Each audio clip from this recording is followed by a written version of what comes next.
Hello दोस्तों, welcome to my YouTube channel educational Adda. दोस्तों, हम लोग एडुटेरिया के 7500 क्वेश्चन वाले बुक को डिस्कस कर रहे हैं, जिसमें हम लोगों ने अब तक सेट नंबर 8 को डिस्कस कर लिया है।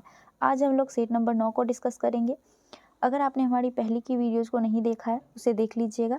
दोस्तों, हम लोग 5000 क्वेश्चन वाला जो सीरीज आया था उसको भी डिस्कस कर चुके हैं, जो कि हमारे चैनल पे प्लेलिस्ट के माध्यम से अवेलेबल भी है। अगर आप लोगों ने नहीं देखा उसे देख लीजिएगा। चैनल पे नए हैं, सब्सक्राइब कर बेल आइकन को प्रेस कर लीजिएगा, ताकि हमारी आने वाली सारी महत्वपूर्ण वीडियोस आप तक सबसे पहले पहुंच सके। चलिए स्टार्ट करते हैं आज के सेशन को। आज के सेट का पहला प्रश्न है, निम्नलिखित युग्मों में से कौन सा युग्म साधारण टॉर्च सेल के टर्मिनलों को बनाने में प्रयोग होता है? तो इसका सही आंसर ऑप्शन नंबर ए हो जाएगा। जिंक कार्बन का प्रयोग किया जाता है साधारण टॉर्च सेल के टर्मिनलों को बनाने के लिए। ठीक है, इसका सही आंसर ऑप्शन नंबर ए हो जाएगा। अगला प्रश्न है, निम्नलिखित में से कौन सा एक प्रक्रम प्रकाश संश्लेषण में सम्मिलित है?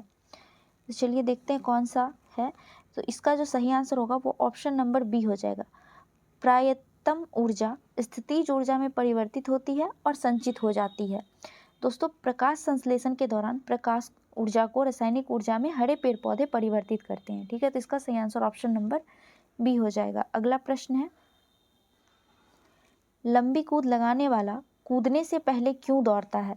तो दोस्तों, लंबी कूद लगाने वाला कूदने से पहले इसलिए दौड़ता है ताकि उसे ज़्यादा संवेग और गति मिल सके, जिससे उसे ज़्यादा ऊंची और लंबी छलांग लगाने में मदद मिलती है।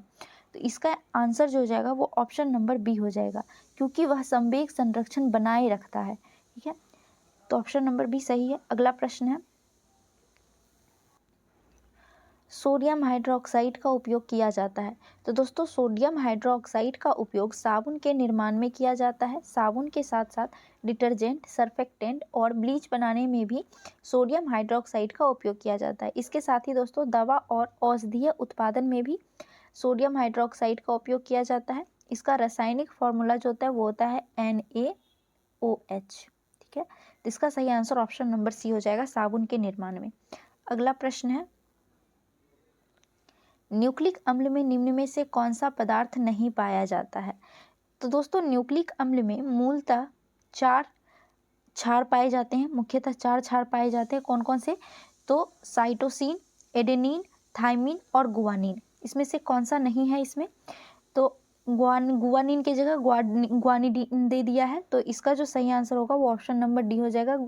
ग्वानिडीन नहीं पाया जाता है न्यूक्लिक अम्ल में, जबकि इसकी जगह पर गुआनिन पाया जाता है। ठीक है, तो इसका सही आंसर ऑप्शन नंबर डी हो गया। अगला प्रश्न है, शल्य क्रिया में पट्टियों के रूप में किसका प्रयोग किया जाता है? दोस्तों, शल्य क्रिया में पट्टियों के रूप में कैल्शियम सल्फेट का उपयोग किया जाता है। शल्य क्रिया में कैल्शियम सल्फेट का उपयोग दांतों के सॉकेट को भरने के लिए भी किया जाता है। तो इसका सही आंसर ऑप्शन नंबर ए हो जाएगा, कैल्शियम सल्फेट। अगला प्रश्न है, नौसादर और नमक के मिश्रण से नौसादर को कैसे अलग कर सकते हैं? नौसादर यानी कि दोस्तों अमोनियम क्लोराइड। अमोनियम क्लोराइड को नमक से कैसे अलग करेंगे? तो जब आप इसे गर्म करेंगे, इस मिश्रण को गर्म करेंगे, तो अमोनियम ऑक्साइड वाष्प बनकर उड़ जाएगा और शेष नमक बच जाएगा। इस तरह से हम ऊर्ध्वपातन के विधि से नौसादर को नमक से अलग कर सकते हैं। तो इसका सही आंसर ऑप्शन नंबर बी हो जाएगा, ऊर्ध्वपातन। अगला प्रश्न है,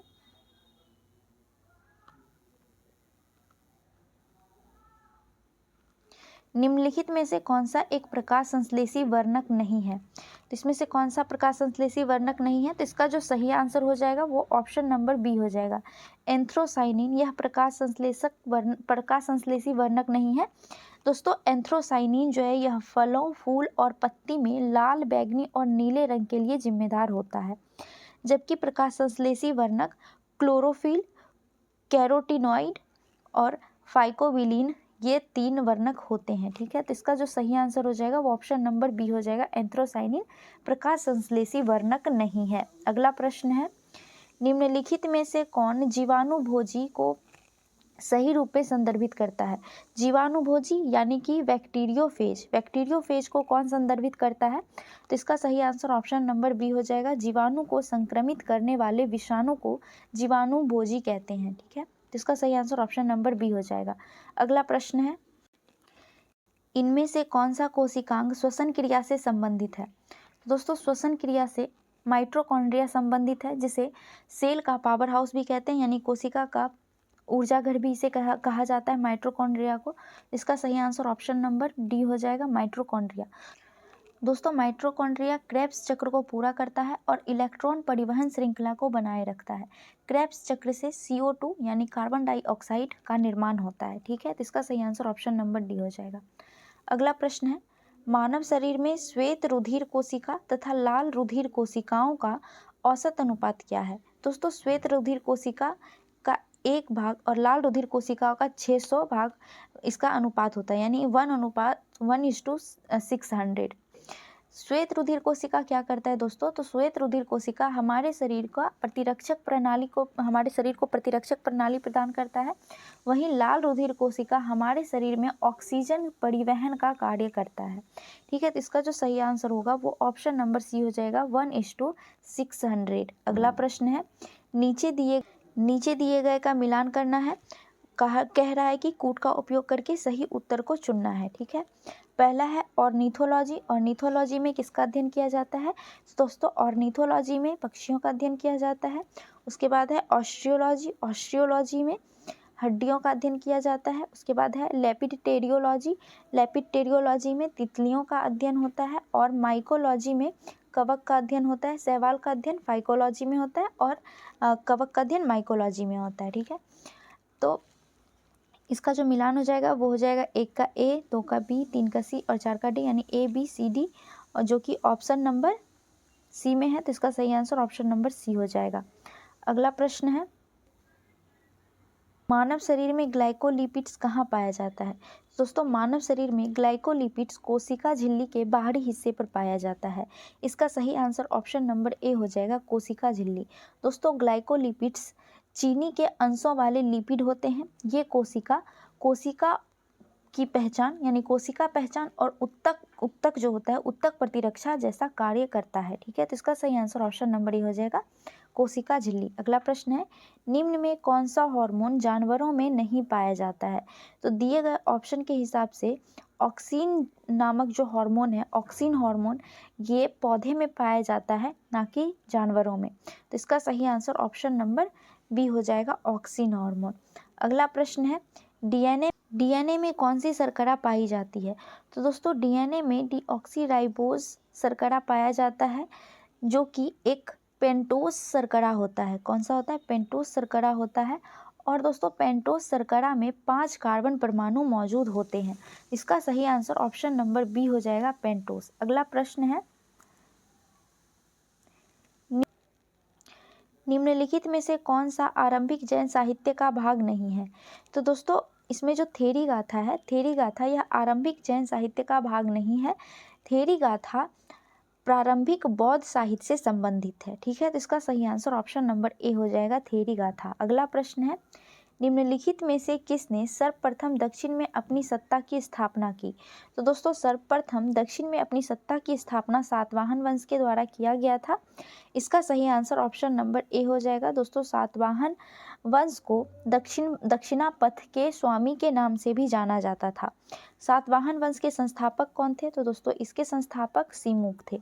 ठीक है, इसका सही आंसर ऑप्शन नंबर सी हो गया। अगला प्रश्न है, प्राचीन भारत के निम्नलिखित ग्रंथों में से किस ग्रंथ में पति द्वारा परित्यक्त पत्नी के लिए विवाहित विच्छेद की अनुमति दी गई है?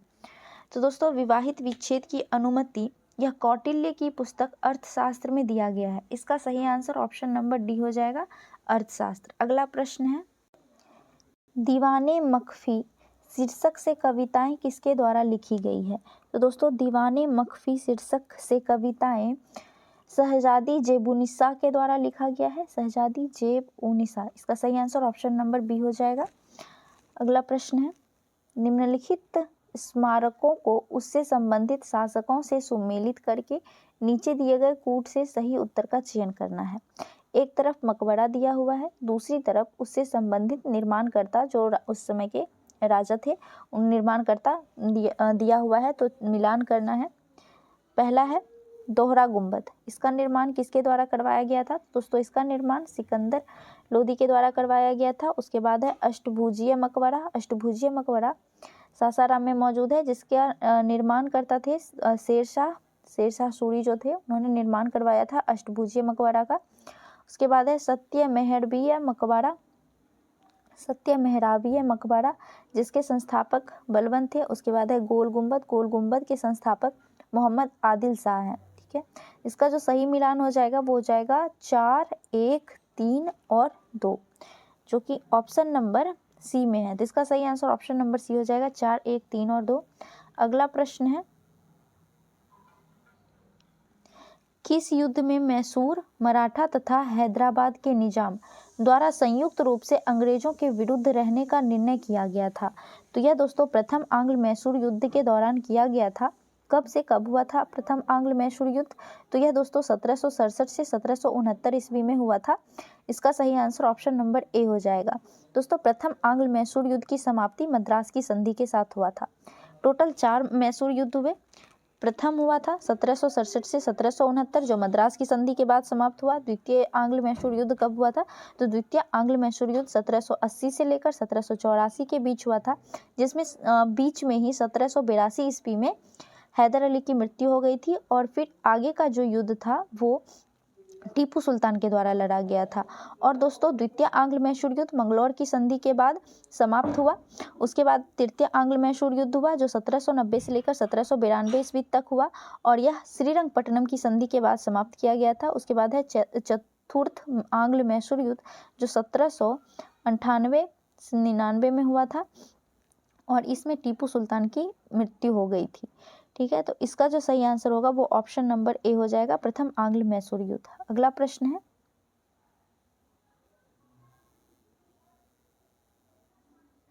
सरकी वंश के किस राजा ने मैथिली भाषा के प्रसिद्ध कवि विद्यापति को संरक्षण प्रदान किया था? तो इसका सही आंसर ऑप्शन नंबर सी हो जाएगा, इब्राहिम शाह सरकी के द्वारा विद्यापति को संरक्षण प्रदान किया गया था। दोस्तों सरकी वंश के संस्थापक मलिक उसर्ग थे। ठीक है, इसका सही आंसर ऑप्शन नंबर सी हो जाएगा। अगला प्रश्न है, मुगल काल में निम्न में से किस एक पदाधिकारी का कार्य सेना को नदी पार कराने के लिए पुलों और नावों की व्यवस्था करना था? इसका सही आंसर ऑप्शन नंबर डी हो जाएगा, मीरे बहर का कार्य था नदी घाटी का देखभाल करना, इसके साथ साथ सैनिकों के लिए पुल और नावों की व्यवस्था करना, साथ ही बंदरगाह पर कर वसूल करना, ये सारा कार्य मीरे बहर का होता था। तो इसका सही आंसर ऑप्शन नंबर डी हो जाएगा। अगला प्रश्न है, 1857 के विद्रोह के पश्चात ब्रिटिश सरकार ने निम्नलिखित में से किस प्रांत से सिपाहियों का चयन नहीं किया था? तो दोस्तों वह मध्य प्रांत से सिपाहियों का चयन नहीं किया था, जबकि गोरखा और सिख एवं पंजाबी को अपने सिपाहियों में भर्ती किया था। तो इसका सही आंसर ऑप्शन नंबर सी हो जाएगा, मध्य प्रांत से। 1857 की विद्रोह स्टार्ट कब हुआ था? तो यह दोस्तों 10 मई 1857 को मेरठ से शुरू हुआ था। ठीक है, इसका सही आंसर ऑप्शन नंबर सी हो जाएगा। अगला प्रश्न है, महात्मा गांधी ने भूख हड़ताल की अपनी पद्धति का सर्वप्रथम प्रयोग कहाँ और कब किया था? तो दोस्तों महात्मा गांधी ने भूख हड़ताल की शुरुआत अहमदाबाद के मील मजदूर के लिए मार्च 1918 ईस्वी में पहली बार भूख हड़ताल का प्रयोग किए थे। तो इसका सही आंसर ऑप्शन नंबर सी हो जाएगा, अहमदाबाद में। दोस्तों यह हड़ताल कपड़ा मिल मजदूरों के दमनकारी कामकाजी परिस्थितियों के खिलाफ की गई थी, जिसमें मालिक का कहना था कि वह 20% बोनस देंगे, जबकि मजदूर का मांग 50% का था। गांधी जी के भूख हड़ताल के बाद 35% बोनस इनको दिया गया, मजदूरों को दिया गया था। ठीक है, तो इसका सही आंसर ऑप्शन नंबर सी हो जाएगा। अगला प्रश्न है, क्रांतिकारी गतिविधियों से जुड़े समाचार पत्र के गलत युग्म की पहचान कीजिए।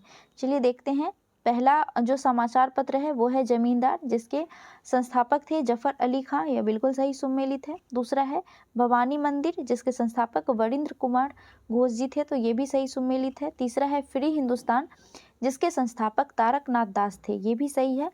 और चौथा है संध्या के संस्थापक ब्रह्म बांधव उपाध्याय थे, ना कि सचिंद्र नाथ सान्याल। तो ये गलत हो जाएगा और गलत युग्म का ही चयन करना था। तो इसका सही आंसर ऑप्शन नंबर डी हो जाएगा, संध्या, जो कि ब्रह्म बांधव उपाध्याय के द्वारा स्थापित किया गया था। अगला प्रश्न है, निम्नलिखित में से किसने कहा भारत भारतीयों के लिए है? तो दोस्तों यह दयानंद सरस्वती के द्वारा 1876 ईस्वी में। कब? 1876 ईस्वी में दयानंद सरस्वती के द्वारा कहा गया था कि भारत भारतीयों के लिए है। तो इसका सही आंसर ऑप्शन नंबर सी हो जाएगा। अगला प्रश्न है, निम्नलिखित में से किस ब्रिटिश प्रधानमंत्री द्वारा 8 नवंबर 1927 को सर जॉन साइमन की अध्यक्षता में एक संवैधानिक आयोग प्रचलित नाम साइमन कमीशन की नियुक्ति की घोषणा की गई थी? तो इसका सही आंसर हो जाएगा option number C, Stanley Baldwin उस टाइम प्रधानमंत्री थे ब्रिटेन के, जिन्होंने साइमन कमीशन का गठन किया। दोस्तों, साइमन कमीशन का उद्देश्य था भारत सरकार अधिनियम 1919 की समीक्षा करना, जांच करना। तो इसका सही आंसर ऑप्शन नंबर सी हो जाएगा। अगला प्रश्न है,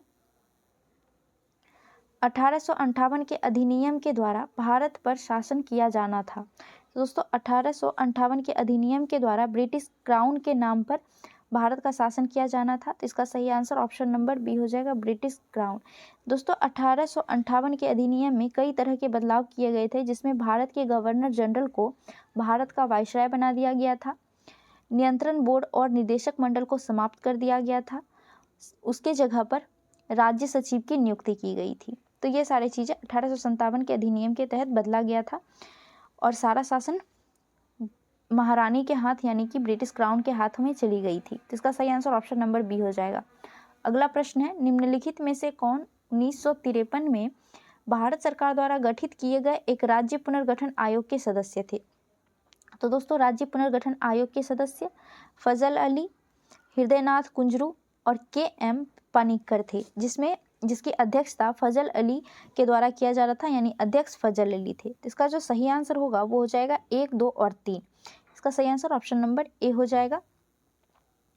दोस्तों, इस राज्य पुनर्गठन आयोग जो है यह राज्यों को भाषा के आधार पर संगठित किए थे। तो इसका सही आंसर ऑप्शन नंबर ए है। अगला प्रश्न है, आदिम निर्वाह कृषि पद्धति के संदर्भ में कौन सा या फिर कौन से जोड़ा सही है? एक तरफ कृषि पद्धति दिया हुआ है, दूसरा तरफ उसे संबंधित क्षेत्र दिया हुआ है। चलिए हम लोग देख लेते हैं। पहला है झूमिंग। झूमिंग कृषि जो है यह दक्षिण पूर्वी एशिया में देखने को मिलता है। उसके बाद है मिल्पा। दोस्तों, मिल्पा कृषि पद्धति यह मैक्सिको की कृषि पद्धति है।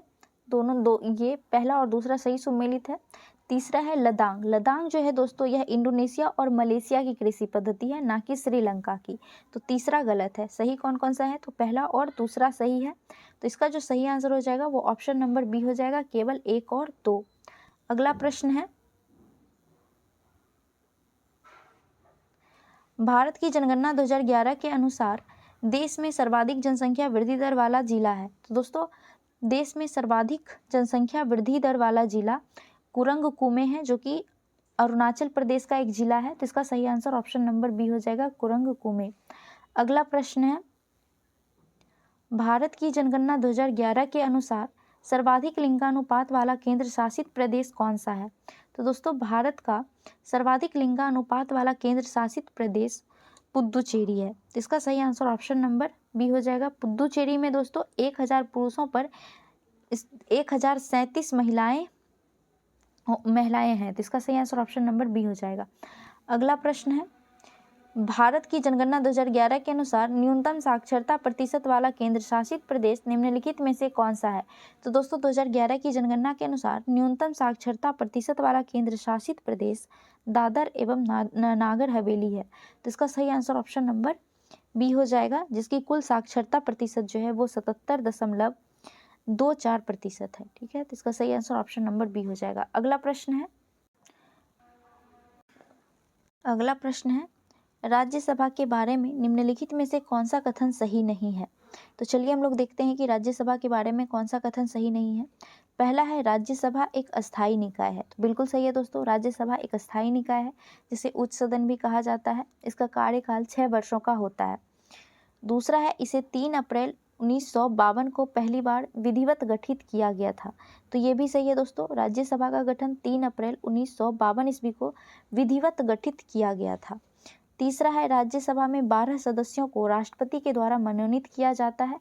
तो बिल्कुल सही है दोस्तों, राज्यसभा में 12 सदस्यों को राष्ट्रपति के द्वारा मनोनीत किया जाता है, जबकि लोकसभा में 2 आंग्ल भारतीय को मनोनीत किया जाता था, जो कि अभी हटा दिया गया है। और चौथा है इसके 1/3 सदस्य प्रत्येक वर्ष सेवानिवृत्त होते हैं। तो ये गलत हो जाएगा, क्योंकि दोस्तों राज्यसभा के जो सदस्य हैं वो 1/3 सदस्य प्रत्येक 2 वर्ष में सेवानिवृत्त होता है, ना कि प्रत्येक वर्ष। तो इसमें से गलत क्वेश्चन, मतलब गलत कथन ही पूछ रहा था कि कौन सा सही नहीं है, तो ऑप्शन नंबर डी जो है वो सही नहीं है, इसलिए इसका सही आंसर ऑप्शन नंबर डी हो जाएगा। अगला प्रश्न है, भारतीय संविधान द्वारा प्रदत्त निम्न में से कौन सा अधिकार गैर नागरिकों को भी उपलब्ध है। तो दोस्तों गैर नागरिकों को इसमें से कौन सा अधिकार जो है वो उपलब्ध है, तो वो हो जाएगा संवैधानिक निराकार का अधिकार, यानी संवैधानिक उपचार, जो कि हमारे संविधान के आर्टिकल नंबर 32 में है, यानी कि रीट जो है वो गैर नागरिकों को भी उपलब्ध है। आर्टिकल नंबर 32 के तहत रीट कौन जारी कर सकते हैं, तो यह दोस्तों सुप्रीम कोर्ट के द्वारा जारी किया जा सकता है।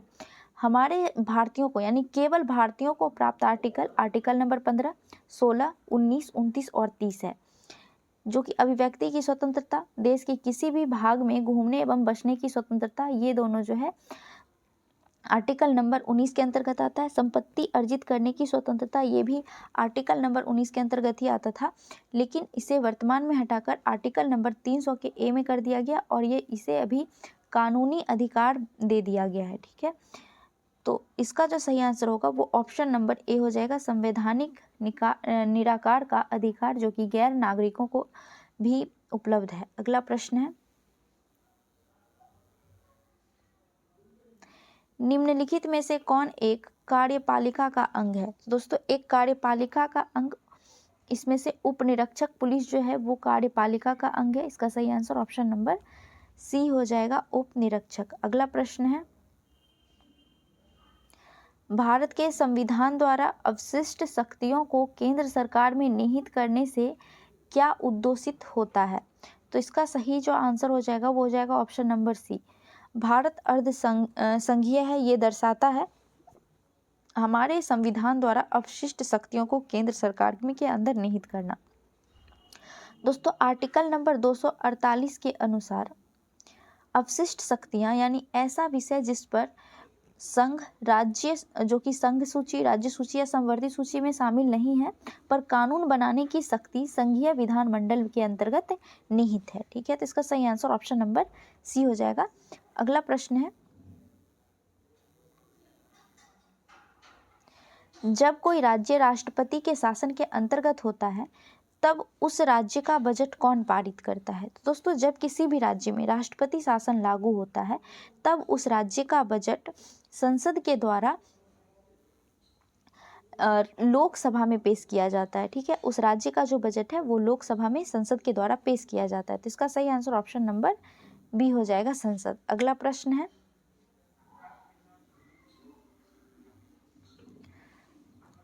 भारत में किसी केंद्र शासित प्रदेश का दैनिक कामकाज कौन देखता है। तो दोस्तों भारत में किसी भी केंद्र शासित प्रदेश का दैनिक कामकाज वहाँ का उपराज्यपाल देखता है, जिसकी नियुक्ति राष्ट्रपति के द्वारा की जाती है। साथ ही दोस्तों राष्ट्रपति केंद्र शासित प्रदेश के प्रशासन के लिए जिम्मेदार होते हैं। तो इसका सही आंसर ऑप्शन नंबर ए हो जाएगा, उपराज्यपाल। अगला प्रश्न है, बिंबावती देवी किस भारतीय नृत्य शैली के प्रतिपादक हैं। तो दोस्तों बिंबावती देवी जो है यह मणिपुरी भारतीय नृत्य शैली के प्रतिपादक हैं। तो इसका सही आंसर ऑप्शन नंबर बी हो जाएगा, मणिपुरी। अगला प्रश्न है, निम्नलिखित में से किस त्योहार को विजय उत्सव के नाम से जाना जाता है। दोस्तों विजय उत्सव के नाम से हम्पी मेला और दशहरा मेला को जाना जाता है। हम्पी मेला को दोस्तों विजय उत्सव भी कहा जाता है, जबकि दशहरा को विजयादशमी के नाम से जाना जाता है। तो इसका सही आंसर ऑप्शन नंबर बी हो जाएगा, हम्पी मेला को विजय उत्सव के नाम से जाना जाता है। अगला प्रश्न है, IBM 360 कंप्यूटर किस पीढ़ी की कंप्यूटर है। दोस्तों IBM 360 कंप्यूटर यह तीसरी पीढ़ी की कंप्यूटर है। इसका सही आंसर ऑप्शन नंबर सी हो जाएगा, तृतीय पीढ़ी। अगला प्रश्न है, निम्न में किसे तिब्बती नववर्ष के रूप में मनाया जाता है। तो दोस्तों तिब्बती नववर्ष के रूप में लोसर पर्व को मनाया जाता है। दोस्तों यह तिब्बती बौद्ध धर्म का त्यौहार होता है। इसे चंद्र सौर्य तिब्बती कैलेंडर के अनुसार मनाया जाता है। तो इसका सही आंसर ऑप्शन नंबर ए हो जाएगा, लोसर। अगला प्रश्न है, निम्न में क्या सार्वजनिक वस्तुओं की श्रेणी में नहीं आता है। दोस्तों सार्वजनिक वस्तुओं की श्रेणी में खाद्य वस्तु नहीं आता है। खाद्य वस्तु निजी वस्तुओं की श्रेणी में आता है। तो इसका सही आंसर ऑप्शन नंबर बी हो जाएगा, खाद्य वस्तुएं। जबकि राष्ट्रीय सुरक्षा, सड़क, ये सभी सार्वजनिक वस्तुओं के श्रेणी के अंतर्गत आता है। अगला प्रश्न है, युवा संगम पोर्टल को किस मंत्रालय द्वारा जारी किया गया है? दोस्तों युवा संगम पोर्टल को शिक्षा मंत्रालय के द्वारा जारी किया गया है, जिसका उद्देश्य देश के अलग अलग राज्यों और केंद्र शासित प्रदेश के युवाओं के बीच संपर्क को बढ़ाना है। तो इसका सही आंसर ऑप्शन नंबर डी हो जाएगा, शिक्षा मंत्रालय। अगला प्रश्न है,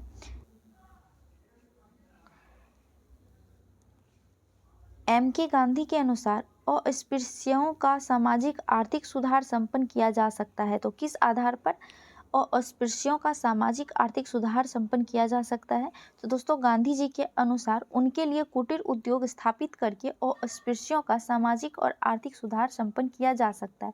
साथ ही दोस्तों सवर्णों में मानसिक परिवर्तन करके भी यह सुधार किया जा सकता है। तो इसका सही आंसर ऑप्शन नंबर डी हो जाएगा, उनके लिए कुटीर उद्योग स्थापित करके। अगला प्रश्न है, कौन सा ऐसा कर है जो केंद्रीय सरकार द्वारा लगाया जाता है लेकिन उसे प्राप्त आय को केंद्र और राज्य में विभाजित कर दिया जाता है? तो दोस्तों ये है केंद्रीय उत्पाद शुल्क या आयकर। तो इसका सही आंसर ऑप्शन नंबर बी हो जाएगा, आयकर। अगला प्रश्न है, निम्नलिखित में से कौन सा भारत का विश्व स्तर पर स्वीकृत राष्ट्रीय हॉटस्पॉट नहीं है? तो इसका सही आंसर हो जाएगा ऑप्शन नंबर बी, गारो हिल्स जो है दोस्तों वो राष्ट्रीय हॉटस्पॉट नहीं है। ये हॉटस्पॉट होता क्या है? तो दोस्तों जैव विविधता हॉटस्पॉट ऐसे क्षेत्र को कहा जाता है जहां उन प्रजातियों की अधिकता होती है जो केवल उसी क्षेत्र में पाई जाती है। यानी वो जो जाति होती है, वो जो प्रजाति होती है, वो उस क्षेत्र की खास प्रजाति होती है। तो उसे ऐसे क्षेत्र को जैव विविधता में हॉटस्पॉट कहते हैं, जो कि गारो हिल्स नहीं है। तो इसका सही आंसर ऑप्शन नंबर बी हो जाएगा। अगला प्रश्न और आज के सेशन का लास्ट प्रश्न है, वीडियो कैसी लगी जरूर बताइएगा। अगर अच्छी लगे तो लाइक कीजिएगा, अपने दोस्तों में शेयर कीजिएगा। प्रश्न है, निम्नलिखित में से कौन सा सबसे स्थिर पारिस्थितिकी तंत्र है?